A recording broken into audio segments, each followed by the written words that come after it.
बच्चों, आज हम शुरू करने वाले हैं मेंटल मैथ कक्षा 10 का एक नया अध्याय 11। ठीक है ना। हमें अध्याय 11 का आज हमें पहला वीडियो बना रहे हैं और मैं उम्मीद करता हूँ कि आप इस वीडियो को देखकर ज़्यादा से ज़्यादा अभ्यास करेंगे, प्रैक्टिस करेंगे या दूसरे बच्चों को बताएंगे। मैं चाहता हूँ कि आपके अच्छे नंबर आए, अच्छी रैंक आए।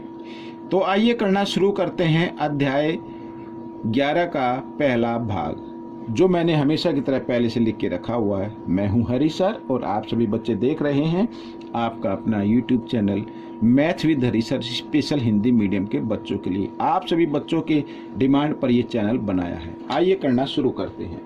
तो ये रहा आपके सामने प्रश्न नंबर 1। ठीक है, प्रश्न नंबर 1 आपके सामने है। क्या कहता है प्रश्न नंबर 1? देखो, 3 घनों जिनका प्रत्येक का आयतन 125 घन सेंटीमीटर है के संलग्न फलकों को मिलाकर एक ठोस बनाया जाता है। इससे प्राप्त घनाभ का पृष्ठीय क्षेत्रफल बताना है। भाई देखो, यहाँ पर इस तरीके से ये क्या है, एक घन है। इस तरीके से क्या है, ये एक घन है। ठीक है, ऐसे एक और बना दिया, इधर लाकर एक और बना दिया है। ऐसे जोड़ दिया है, मतलब फिर एक और इसमें से क्या कर दिया, जोड़ दिया है इस तरीके से। तो अब ये बन गया घन। अगर हम इसको देखें तो ये क्या बन गया, घन बन गया इस तरीके से। ठीक है, तो इसका पृष्ठीय क्षेत्रफल बताना है। तो सबसे पहले एक घन का आयतन दिया हुआ है, तो पहले हमें घन की भुजा निकालनी पड़ेगी। ठीक है, यहाँ पर दिया हुआ घन का आयतन, तो घन का आयतन, ये घन है, घन का आयतन है 125 घन सेंटीमीटर। ठीक है, लेकिन घन का आयतन हम निकालते कैसे हैं? घन की जो फॉर्मूला होता है ना, ए का मतलब इसकी किनारा। ठीक है, ए की 3 से निकालते हैं 125। ठीक है, अब ए निकालनी है तो 125 और ये इधर घन में है, इधर आकर ये घनमूल में बदल जाएगा ऐसे। तो 125 का घनमूल होता है 5। तो 5 सेंटीमीटर, या हिंदी में आप लिख ले इस तरीके से, 5 सेंटीमीटर इसका किनारा आ गया। अब ये भी 5 है, इधर भी ये 5 है, ये 5 है, तो टोटल कितनी हो गई भाई? ऐसे 3 ज्वाइन किए गए ना, ये तो जो किनारा है ना, ये तो एक घन का आया है। ठीक है, ये 5 है, ये 5, ये 5, घन की सभी साइड बराबर होती है। तो ये हो गई 15। घनाभ की लंबाई क्या हो गई, यहां पर मैं लिख देता हूं। ठीक है, प्राप्त घनाभ की लंबाई क्या हो गई, 15 सेंटीमीटर हो गई। ठीक है, यहां पर ये लिख लिया मैंने। अब घनाभ की ऊंचाई कितनी होगी? ऊंचाई 5 होगी, 5 सेंटीमीटर। और घनाभ की चौड़ाई कितनी होगी? वो भी होगी 5 सेंटीमीटर। ठीक है, अब घनाभ का पृष्ठीय क्षेत्रफल निकालना है। आइए निकाल लेते हैं। घनाभ का पृष्ठीय क्षेत्रफल फॉर्मूला क्या होता है? 2 लंबाई गुना चौड़ाई, यानी 15 गुना 5 जमा, फॉर्मूले याद होने चाहिए भाई। फिर होता है चौड़ाई गुना ऊंचाई, यानी 5 गुना 5। फिर होता है ऊंचाई 5 और गुना लंबाई, यानी 15। ऐसे तो फॉर्मूले याद नहीं होंगे तो आपसे बड़ी दिक्कत हो जाएगी। तो आइए गुणा कर लेते। 15 पंजे 75, 5 पंजे 25, 15 पंजे 75। ठीक है, इन सबको जमा किया। 75 और 25 होता है 100 में 75 जमा करेंगे तो 175 होता है, ये हो गया। अब इसको 2 से गुणा कर दो तो 350 आ जाएगा। और इसको लिख देना सेंटीमीटर वर्ग, ऐसे। तो ये आपका उत्तर बन गया। ठीक है ना। प्रश्न नंबर 2 क्या कहता है? एक शंकु का पृष्ठीय क्षेत्र पाई के रूप में ज्ञात करना है। मीन्स पाई को पाई रहने देना है, वैल्यू नहीं लिखनी है। यदि उसकी ऊंचाई 15 सेंटीमीटर और व्यास क्या हो, 16 सेंटीमीटर हो। व्यास क्या हो, 16 सेंटीमीटर हो। पृष्ठीय क्षेत्रफल निकालना है। अब बच्चों पहले मैं फॉर्मूला लिख देता हूं। शंकु का पृष्ठीय क्षेत्रफल।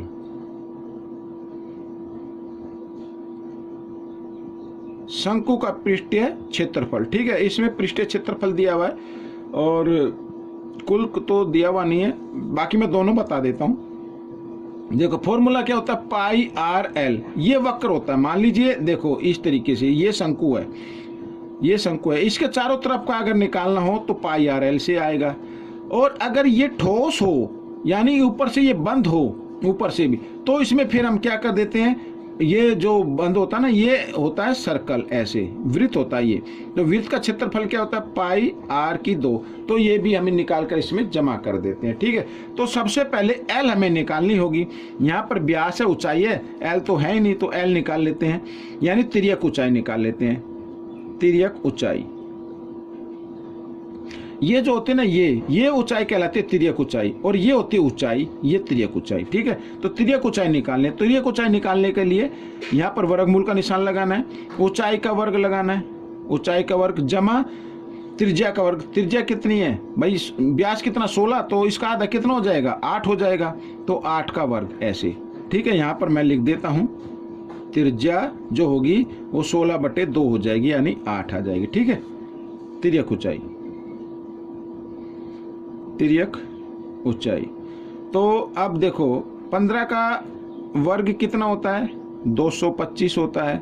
8 का वर्ग कितना होता है, 64 होता है। दोनों को जमा किया तो कितना आ गया, 289 आ गया। 289 का वर्गमूल कितना होता है, 17 होता है। तो 17 सेंटीमीटर ये क्या आ गई, तिर्यक ऊंचाई आ गई। अब हम इसका वक्र पृष्ठ क्षेत्रफल निकालेंगे। तो शंकु का पृष्ठीय क्षेत्रफल दिया हुआ बच्चों इसमें, ठीक है ना, पृष्ठीय। अगर इसमें दिया होता कुल, तो फिर हम ये पाई आर स्क्वायर भी इसमें ऐड कर देते, बाकी मैं अभी देख लेता हूँ। ठीक है, शंकु का पृष्ठीय क्षेत्रफल पाई आर एल, फॉर्मूला तो लिख दिया ना मैंने, तो पाई की जगह पाई रखना है, पाई के उसमें ज्ञात करना है। तो हाँ, आर क्या है, त्रिज्या क्या है 8, तो यहाँ पर 8, और एल क्या आ गया 17 आ गया। तो 17×8 कितना होता है, 136 पाई। अब ये क्षेत्रफल आ गया, तो इसको लिखना है वर्ग सेंटीमीटर, लिख दो वर्ग सेंटीमीटर। ठीक है, तो ये आपका आंसर आ गया। मैं आपको बता रहा हूं कि यदि इसका कुल निकालना पड़ता तो ये पाई आर स्क्वायर और निकाल के इसमें ऐड कर देते। ठीक है, तो ये आपका आंसर निकल जाता, लेकिन इसमें तो पृष्ठीय निकालना है। आइए करेंगे प्रश्न नंबर 3। ये रहा प्रश्न नंबर 3। तो प्रश्न नंबर 3 भी मैंने अलग से लिख के रखा हुआ है, ये रहा आपके सामने। देखो क्या कहता है प्रश्न नंबर 3। समान त्रिज्या और समान ऊंचाई वाले एक बेलन, एक शंकु और एक अर्धगोले के आयतनों का अनुपात ज्ञात कीजिए। अब त्रिज्या भी समान है, ऊंचाई भी समान है। अब सबसे पहले मान लो ये बेलन है, ये बेलन मैंने बना दिया इस तरीके से। ठीक है, ये बेलन हो गया, और ये शंकु हो गया। ठीक है, और ये अर्धगोला हो गया, अर्धगोला इस तरीके से। तो जो इनकी ऊंचाई है वो क्या है, समान है। त्रिज्या भी क्या है, समान है। त्रिज्या भी क्या है, समान है। अगर त्रिज्या r है तो ये भी r होगी और ये भी r होगी। इसकी ऊंचाई भी त्रिज्या के और ये समान है, तो इसकी ऊंचाई भी हम क्या ले लेते, r ले लेते हैं। ये r इस तरीके से, या छोटा r लिख लो। इसकी भी ऊंचाई r मान लो, इसकी भी ऊंचाई r मान लो, इस तरीके से। ठीक है, तो इनके आयतनों का अनुपात ज्ञात करना है। तो बेलन का आयतन क्या होता है, पाई आर स्क्वायर एच। एच क्या लिया हमने, आर ले लिया, एच क्या लिया, आर। ठीक है, और अनुपात शंकु का 1/3 पाई आर स्क्वायर एच, इसका भी एच क्या ले लिया, आर ले लिया। ठीक है, अनुपात अर्धगोले का होता है 2/3 पाई आर क्यूब। क्यूब होता है ना, तो हम इसको लिख सकते हैं आर और इंटू आर, ऐसे लिख सकते हैं। ठीक है, या आर क्यूब भी लिख लो, कोई दिक्कत नहीं है। अब देखो पाई से पाई कैंसिल कर दीजिए आप, आर स्क्वायर से आर स्क्वायर कैंसिल कर दीजिए, आर से आर कैंसिल कर दीजिए। यहाँ पे कुछ नहीं बचा, तो यहाँ पे बचा 1, यानी 1 एक बार, 1 रेशो 1/3 रेशो 2/3, इस तरीके से। इसके नीचे 1 मानते हुए एलसीएम लेना है। एलसीएम कितना आ जाएगा, 3 आ जाएगा। मैं अब आपको बताता हूँ। अब 3 को 1 से क्या करना, डिवाइड करना। 1 की टेबल 3 पे जाएगी, 3 को 1 से क्या कर देना, मल्टीप्लाई कर देना 3। अब रेशो, क्योंकि यहाँ पर हर और जो लघुत्तम आया है वो दोनों का क्या इस एक जैसा है, तो अंश को यूं का यूं लिखना है, और ये इधर भी यूं का यूं लिखना है। ठीक है, क्योंकि इसका भी जो हर है और लघुत्तम एक जैसा है। ठीक है, जब एक जैसा है तो अंशकों यूं क्यों लिखते हैं। अब इनका जो आयतनों का अनुपात आया वो आया 3:1:2 ये आया बच्चों, इसको आप हटा दीजिए तो ये आपका उत्तर बन गया। प्रश्न नंबर 4 क्या कहता है। प्रश्न नंबर 4 कहता है एक अर्धगोले और एक शंकु के समान आधार हैं। आधार क्या समान है, यानी त्रिज्या उनकी समान है। यदि उनकी ऊंचाई भी बराबर हो, अब ऊंचाई भी क्या हो बराबर हो, तो उनके वक्र पृष्ठ क्षेत्रफल का अनुपात बताना है। ठीक है, अब देखो अर्धगोले का वक्र पृष्ठ क्षेत्रफल क्या होता है। अर्धगोले का वक्र पृष्ठ क्षेत्रफल होता है 2πr²। ठीक है, ये मैंने लिख दिया। और इसको भी अनुपात में लिख लेते हैं। शंकु का क्या होता है, शंकु का होता है πr/l, ये होता है फॉर्मूला πr/l। अब इसमें भाई ये दिया हुआ ऊंचाई बराबर है और त्रिज्या बराबर है, लेकिन अगर हमें शंकु का वक्र पृष्ठ क्षेत्रफल निकालना है तो हमें l निकालनी पड़ेगी। तो आइए l निकाल लेते। l बराबर क्या होगी, इधर ये वर्गमूल का निशान लगाना है और त्रिज्या का वर्ग। त्रिज्या कितनी ले लेंगे हम, r लेंगे, तो त्रिज्या का वर्ग जमा ऊंचाई का वर्ग। ऊंचाई क्या है, ऊंचाई भी हमने r मान ली है। ठीक है, ऊंचाई भी बराबर है तो इसको भी r मान लो। क्या मान लो, r मान लो, तो r का वर्ग इस तरीके से। तो एक r का वर्ग इधर है, एक r का वर्ग, 2r का वर्ग हो गया इस तरीके से। ठीक है ना, ये ऐसे आ गया। अब क्या करना है, अब l निकालनी है। तो देखो भाई r के वर्ग से ये वर्ग से वर्गमूल कट गया, लेकिन 2 का नहीं कटेगा क्योंकि 2 हम इसको इस तरीके से लिखेंगे। ठीक है ना, जब हम इसका वर्गमूल निकालेंगे r का तो निकल गया वर्गमूल।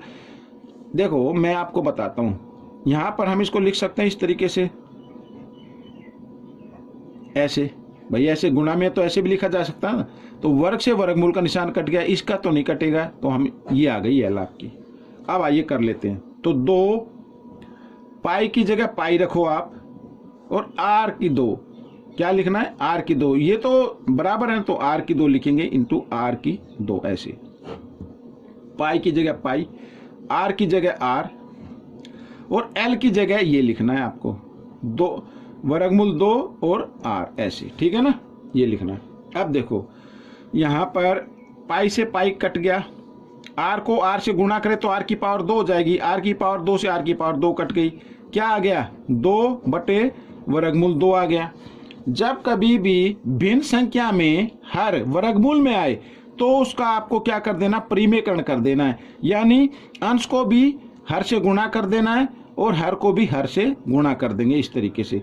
तो 2/वर्गमूल 2 आ गया, इधर गुणा के रूप में लिखेंगे, और वर्गमूल 2 को वर्गमूल 2 से करेंगे तो 2 आ जाएगा, 2 से 2 कैंसिल हो गया, नीचे कुछ नहीं बचा तो 1 आ गया। यानी इसके अनुपातों का अनुपात कितना आ गया, और अनुपातों ने पृष्ठीय क्षेत्रफल का अनुपात कितना आ गया, वर्गमूल 2:1। ये आपका आंसर आ गया।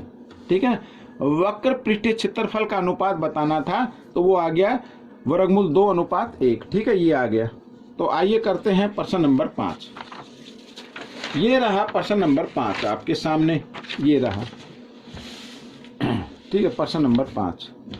तो प्रश्न नंबर 5 क्या कहता है, बहुत ही आसान है ये भी।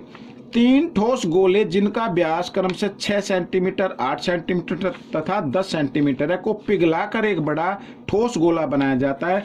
नए ठोस गोले का व्यास बताना है। ठीक है, तो इसका मतलब क्या होगा, हमें आयतन निकालना पड़ेगा बच्चों। अब व्यास दिया हुआ है ना, हमें त्रिज्या निकाल लेनी है, तो इसकी त्रिज्या आधी हो जाएगी तो सीधा लिख देते हैं। ठीक है, तो सबसे पहले मान लो एक नया जो बनाया ना गोला, ये इसका व्यास बताना है, तो नए ठोस गोले का आयतन लिख लेता हूं।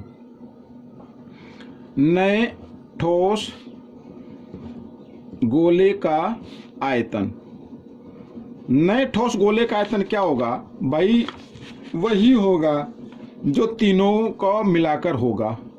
ठीक है, अब इन तीनों को क्या कर दिया गया है, इन तीनों को जो आयतन है उसको पिघलाकर बनाया गया है नया, तो इसका आयतन, तो छोटे गोले का आयतन यानी पहले गोले का आयतन क्या होगा।